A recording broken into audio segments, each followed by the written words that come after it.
నమస్తే బాబాయ్. నమస్తే అయ్యా. ఇప్పుడున్న కూటమి ప్రభుత్వం ఏ విధంగా పనిచేస్తుంది అంటారు బాబాయ్? అంతటా బాగానే చేస్తుందయ్యా.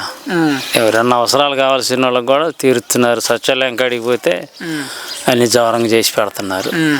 అమరావతి పోకుండా కూడా కొంతమట్టుకు ఏడే లైన్ అవుతున్నాయి.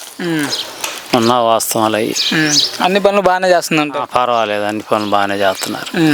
మరి చంద్రబాబు గారు సూపర్ 6 అని చెప్పారు కదా, అమలు చేస్తారంటారా? సూపర్ 6 పథకం అది ఆ సంగతి మాకు తెలియదు. మరి మరి రైతు భరోసా మనకి అమ్మ ఒడి ఇస్తానని చెప్పారు కదా బాబాయ్, మరి ఇలేదుగా ఇస్తారంటే ఇప్పుడు మరి ఇచ్చేది తెలియదు. ఇస్తాంలే అని అంటున్నారు. పింఛని మాత్రం జవరంగా అందిస్తున్నారు, ఇళ్ళకి వచ్చి ఇస్తున్నారు. పింఛని గురించి ఏమీ లేదు, గౌరవంగా ఇస్తున్నారు, బాగానే ఇస్తున్నారు. మరి కరెంటు బిల్లుల ఛార్జీలు తగ్గిస్తామని చెప్పారు కదా బాబాయ్, మరి ఇప్పుడు పెంచుతారన్నారు. మరి పెంచలేదుగా, తగ్గిస్తారేమో అంటున్నారు. కానీ ఇంకా అమలు కాలేదుగా. అయితే తర్వాత వచ్చే కానీ చెబుతాం. రాని మాట అటు చెప్పాము. జరిగిన వాస్తవాలు అయ్యి.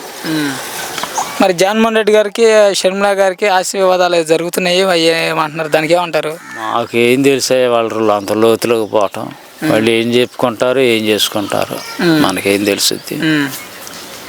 మీకైతే ప్రభుత్వం అన్ని విధాలుగా బాగానే ఉంది, చక్కగా చేస్తున్నారు. పర్వాలేదు, బాగానే ఉంది, మంచిదయ్యా.